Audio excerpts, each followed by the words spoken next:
Greetings, viewers. Welcome to the online research portal hosted by Haldia Institute of Technology. Our topic of today's discussion will be about hydrogels, the insights and future prospects brought to you by the Department of Biotechnology, Haldia Institute of Technology, delivered by Dr. Chetan, Assistant Professor, Department of Biotechnology. So let's begin the session, shall we? Starting off with introduction to hydrogels, a hydrogel is basically defined as a type of soft material that is formed by cross-linking hydrophilic polymers and is capable of expanding in aqueous solvents and retaining water. Studies related to hydrogels were reported for the very first time in 1874. By middle of 20th century, hydrogels were classified and termed as polymeric networks that had cross-linking and were swollen because of retaining water within the network as seen in the figure. Since then, as seen the images to the bottom left, there has been an exponential increase in publications and interest related to hydrogel research. The image on the left shows research with different areas of regenerative medicine that reported some studies related to hydrogels. Moreover, the one beside it shows an exponential increase every year recorded in the number of search queries associated with hydrogel research. Now, taking a look at some common mainstream applications of hydrogels, it can be used as an excellent absorbent material due to its native fluid binding capabilities. Contact lenses have been reported to be made up of polymeric hydrogels. Gelma, a very superior grade hydrogel, has been actively deployed in wound healing where drugs or stimulating agents are trapped within the cross-linking network of hydrogel and feature controlled release, thus stimulating tissue regeneration as shown in the figure. Similarly, cells can be trapped within the cross-linking network and successfully immobilized with minimal damage. Cells can be even retained and transported without losing any viability if the hydrogels deployed are specifically engineered with cellular growth and maintenance media. A very specific application of cell immobilization is found in tissue engineering scaffolds where stem cells are captured within hydrogels and transported to the target tissue for stimulated growth and regeneration of tissues. The word SMART was introduced in 1948 by Kuhn and co-workers for hydrogels. The delivery concept denominated as SMART because it can detect prevailing stimuli and respond through critical.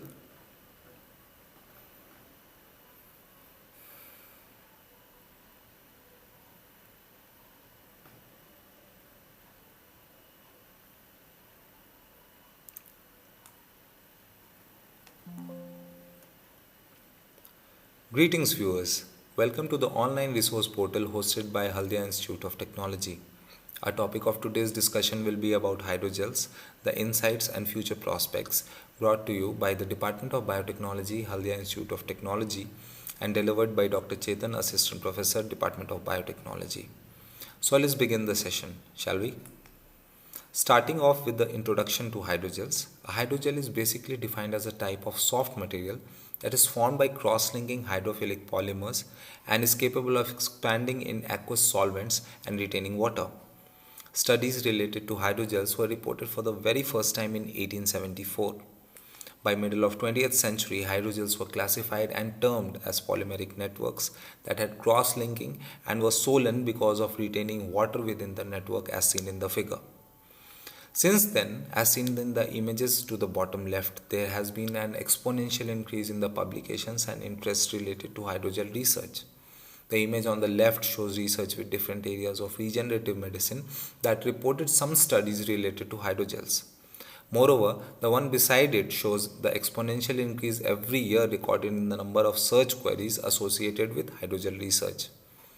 Now, taking a look at some of the common mainstream applications of hydrogels. It can be used as an excellent absorbent material due to its native fluid holding attributes. Contact lenses have been reported to be made up of polymeric hydrogels. Gelma, a very superior grade hydrogel, has been actively deployed in wound healing where drugs or stimulating agents are trapped within the cross-linking network and the hydrogel and feature controlled release, thus stimulating tissue regeneration as shown in the figure. Similarly, cells can be trapped within the cross-linking network and successfully immobilized with minimal damage. Cells can be even retained and transported without losing any viability if the hydrogels deployed are specifically engineered with cellular growth and maintenance media. A very specific application of cell immobilization is found in tissue engineering scaffolds, where stem cells are captured within hydrogels and transported to the target tissue for stimulated growth and regeneration of tissues. The word smart for hydrogels was introduced in 1948 by Kuhn and co-workers. Delivery concept denominated as smart because it can detect prevailing stimuli and respond through structural, morphological, or functional changes. Their unique properties can be associated with environmental factors such as pH, enzyme, ionic charge, glucose concentration, heat, light, magnetism, electric charge, and even mechanical stress. The first publication about polyacrylic acid or PAA molecules shown in the diagram below that could undergo structural adjustments in accordance with the media pH were reported in public domain for the very first time. The dynamic nature of supramolecular chemistry makes it applicable to the development of smart hydrogels. The final morphology expected for the hydrogel is associated with a series of variables which primarily include the synthesis or treatment procedures of original polymer, monomer composition, and the ratio as demonstrated with example of a dynamic drug delivery system below. Now coming to classification of hydrogels, basically hydrogels are classified on the basis of origin, degradability, and cross-linking mechanism. However, these factors and some intrinsic properties of hydrogels such as fluid involved etc. are often manipulated or engineered to control the structural properties of final system. The table here shows details about how supramolecular interactions and the dynamic covalent bonds are engineered to get hydrogel system with desired properties.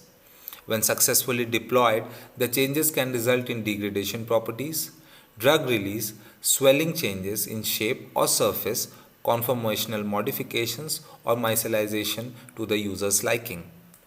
Based on these inputs, we can schematically draw a very fine line between hydrogel structure and smart materials affecting the properties of native system and determine the responsiveness of final hydrogel system as shown below. So now let's discuss the thermoresponsive kind of hydrogels. These hydrogels came into being out of sheer necessity of fluctuations in physiological temperatures and differences in the living organisms.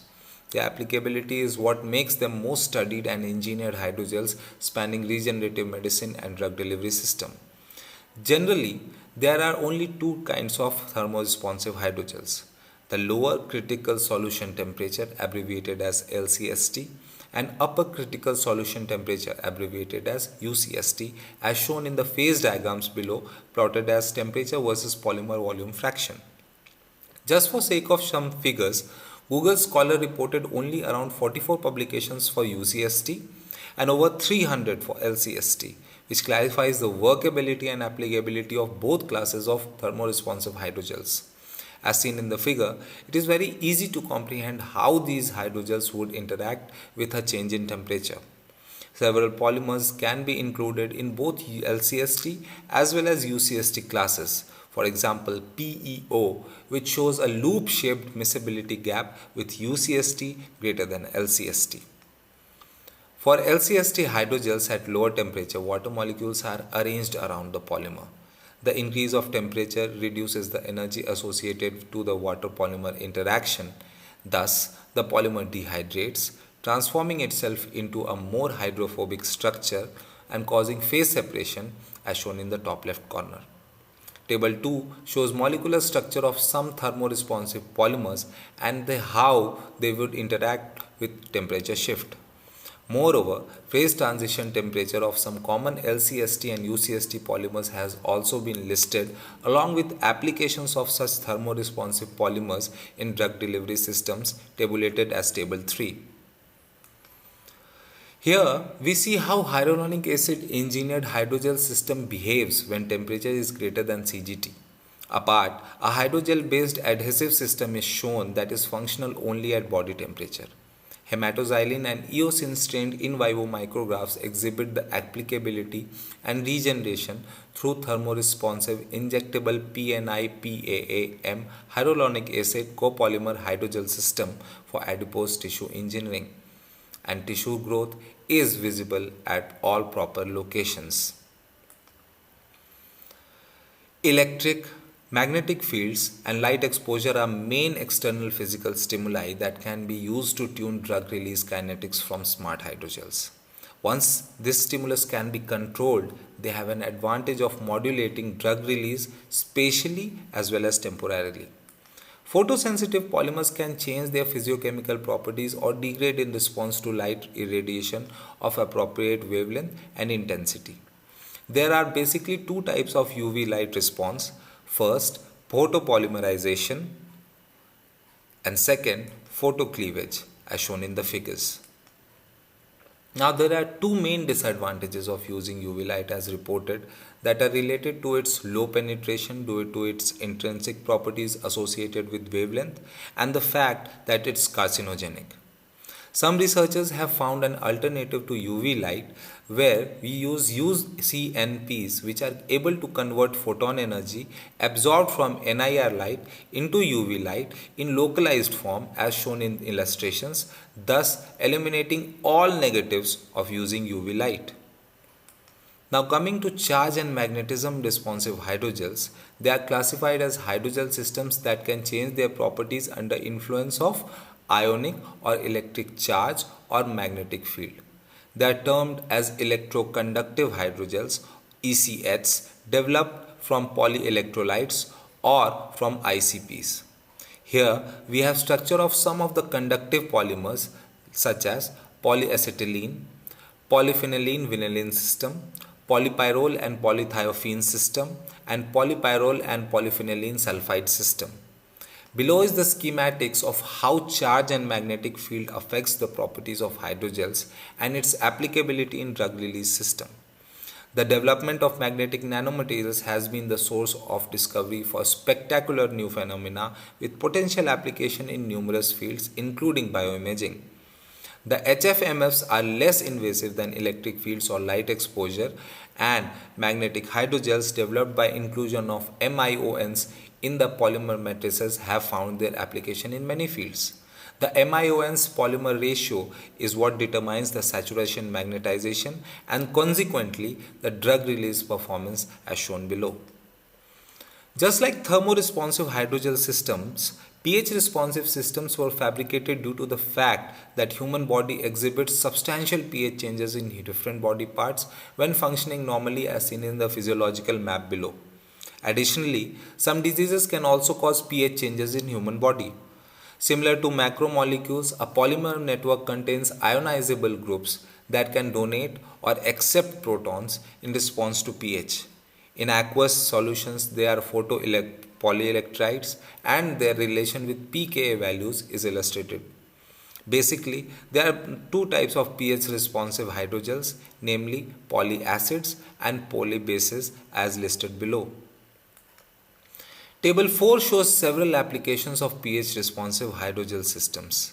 Apart from chitosan and alignate description as pH responsive hydrogel systems, we have an illustration here that shows difference between pH dependent water permeation through porous and a dense membrane.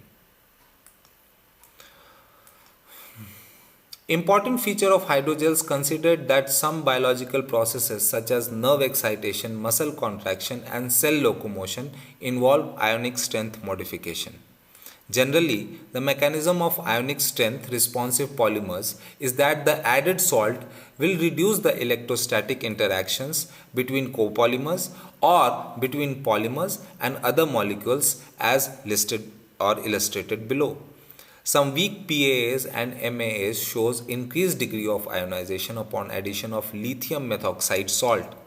Hydrogels composed of PNIPM exhibit LCST. Its behavior also showed a sharp volume phase transition depending on the NaCl concentration as well. The PNIPM hydrogel with specific sensitivity was synthesized by introducing dibenzo 18 crown 6 conomers in network as shown in the schematic illustration. Changes might occur in response to the increased concentration of specific biomolecule availability. Antibodies, T cells and enzymes are important biomolecules that can be used as important signals for disease diagnostics. Many research groups have focused in the development of smart self-regulated biomaterial systems used for drug delivery as well as diagnosis, cell cultures, biosensors, or matrices for tissue engineering and regenerative medicines. There are three types of responsiveness associated with glucose, enzyme, and antigens. The glucoresponsive systems are basically used in diabetes treatment with different strategies for insulin self regulation, such as glucose oxidase based enzyme self regulation, lecithin covalin A, phenylboronic acid based enzyme regulation. Now, coming to GOX based enzyme regulation, we can see that glucose diffusion triggers the reaction, as a result of which an enzymatic reaction converts glucose to gluconic acid, thereby resulting in increase in gel volume and decrease in pH. This can be used to trap insulin within the hydrogel system and release it with glucose as trigger or stimuli. Here we can see lecithin covalin A in action, where addition of glucose occupies interstitial positions within the hydrogel framework, and the mutual interaction with native molecules results in increase of the gel volume. Here we can see PBA in action, where a blue shift in color defines shrinkage and the red shift for swelling. These all approaches are basically to target insulin self-regulation using hydrogels as carriers. As of latest reports, novel dynamic covalent bonds have been fabricated that have better efficacy than discussed legacy approaches based on GOX, lecithin, and phenylboronic acid or PBA. In cellular environment, most stimuli responsive mechanisms are under control of enzymes. Since enzymes are highly selective in their reactivity, the responsiveness is very specific. First application related to tissue engineering for cartilage repair and chondrocyte culture was with PEG based hydrogel system that exploited its specificity to trigger volume changes. PEG structure is illustrated here. Enzyme responsiveness is also widely exploited to release drugs, specifically in the colon, where enzymatic reaction or the activity is at very high rate. Biodegradable polymers include naturally derived polymers such as pectin, amylose, gelan gum, chitosan, alignate, and dextran. Artificial non-biodegradable polymers include PEG, PEO, PHEMA, PNIPA, etc. Antigen responsiveness hydrogels are able to undergo volume or structural changes in presence of antibodies. And finally, the generalized functional delivery systems. The applications of these bioactuating systems requires a sophisticated molecular design which increases their potential applications. Some diseases are known for significant changes on the homeostasis state as well. Pathological aspects that can be explored towards this objective are: first, inflammatory processes, cancer therapy, diabetes mellitus, etc. And now to conclude, the biggest question about the future prospects. Which applications of smart polymers or hydrogel systems will likely succeed in clinical trials or applications, and why? Answer 1. Tissue engineering. Point number 1. Because it's harder to stimulate bodily environments for tests. Next, it's difficult to assess performance of casts, scaffolds, and other devices in vivo. May be developed for longer term applications, but in turn it will take longer to test the materials when used with hydrogels. It depends on whether you want to implant the polymer scaffolds with cells or wait for scaffolds to degrade before implantation and when cells take over. Second application, drug delivery. It's a short term operation, so it takes less time to complete testing. Simple methods are available to study release in vitro and able to test the drug concentration for in vivo tests as well. And finally, smart diagnostic applications. Hydrogels can be used as testing materials, if not in the body, regulations are much easier to meet and test. This brings us to the conclusions of today's session. Hope you enjoyed the session. Thank you for your patient listening.